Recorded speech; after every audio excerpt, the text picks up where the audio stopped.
تو روزہ ڈھال ہے اور جہنم سے آزادی کا ایک اہم ذریعہ ہے۔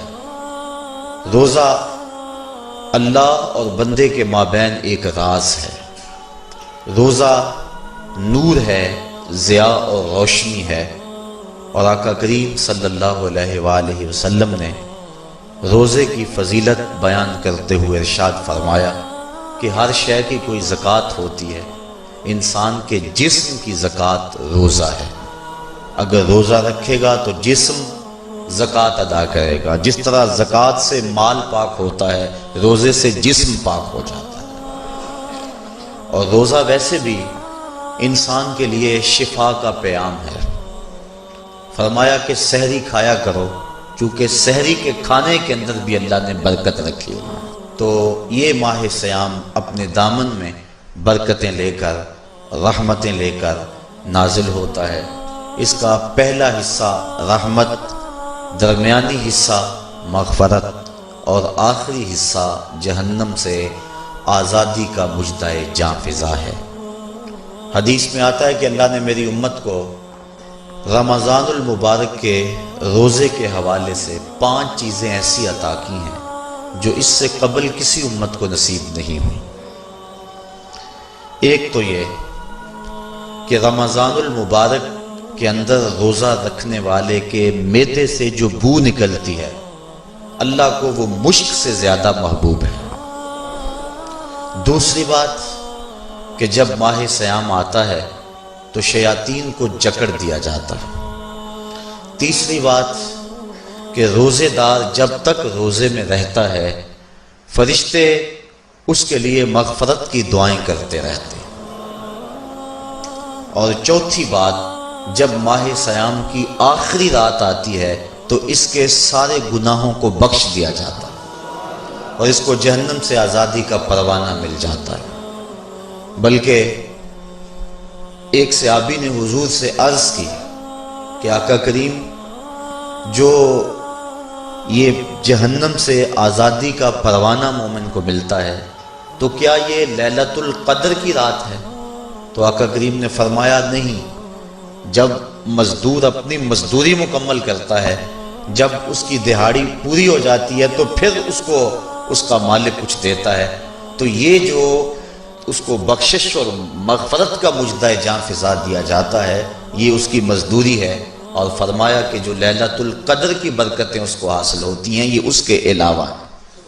اور یہ اللہ تعالیٰ جل شانہ نے خاص کرم نوازی فرمائی بندہ مومن پر کہ اس کو یہ بابرکت رات عطا فرمائی۔ اور 5ویں فضیلت جو اس کو دی گئی، روزہ دار کو اور حضور سے قبل جو امتوں میں لوگ روزے رکھتے تھے، یہ فضیلتیں ان کو نہیں عطا کی گئی۔ جنت کو پورا ماہ مومن کے لیے آراستہ و پیراستہ کیا جاتا ہے۔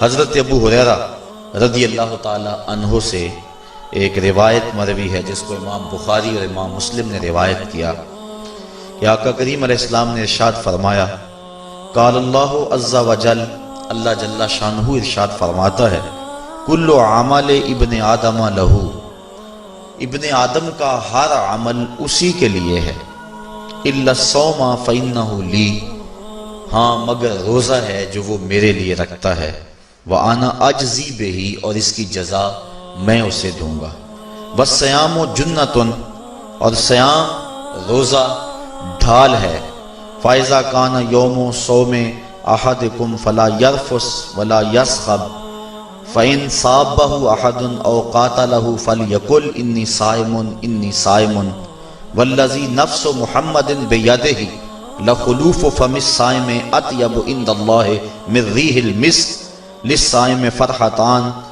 یفرحہما اذا افطر فرح بفطرہ واذا لقی ربہ فرح بصومہ۔ تو فرمایا کہ جب کوئی شخص روزہ رکھتا ہے تو اس کا یہ عمل اللہ کے لیے ہے اور اللہ تعالیٰ اس کی جزا دے گا۔ روزہ ڈھال ہے، جب کوئی شخص روزہ رکھے تو وہ اس کے اندر کوئی اللہ کی نافرمانی نہ کرے، یہاں تک کہ اگر اس کو کوئی شخص گالی بھی دے تو وہ یہ کہے کہ میرا روزہ ہے، میں صائم ہوں، میں نے روزہ رکھا ہوا ہے، یہ کہہ کے لڑنے والے کو، الجھنے والے کو ٹال دے۔ حضور نے ارشاد فرمایا مجھے قسم ہے اس رب کی جس کے قبضے میں محمد کی جان ہے کہ روزہ دار کے معدے سے جو بو نکلتی ہے اللہ کو وہ مسک یعنی کستوری کی خوشبو سے زیادہ محبوب ہے۔ اور روزہ دار کے لیے دو خوشیاں ہیں، ایک خوشی اس کو اس وقت ملتی ہے جب وہ روزہ افطار کرتا ہے، اور دوسری خوشی اس کو اس وقت ملتی ہے جب اس روزے کے صلے میں اسے اپنے رب کا دیدار نصیب ہوگا۔ یہ بات ذہن میں رکھیں کہ اس دنیا پر سب سے بڑی دولت جو حضرت انسان کو دی گئی ہے وہ دولت ایمان ہے، اور قیامت کے دن سب سے بڑی دولت جو اہل ایمان کو دی جائے گی وہ اللہ تعالیٰ کا دیدار ہوگا۔ جنت کے حور و قصور، جنت کے محلات، جنت کی اعلی نعمتیں، دنیا کی کوئی دولت اور دنیا کی کوئی نعمت جنت کی کسی نعمت کا مقابلہ نہیں کر سکتی، لیکن جنت والے جنت میں جا کر جس نعمت کو سب سے بڑا سمجھیں گے، اور وہ ہوگی بھی حقیقت میں سب سے بڑی نعمت، ایسی نعمت کہ اس نعمت کے ملنے پہ باقی ساری نعمتوں کو بھول جائیں گے، وہ یہ ہے کہ رب اپنے رخ کرم سے پردہ ہٹا دے گا اور ان کو اپنا دیدار عطا فرما دے گا۔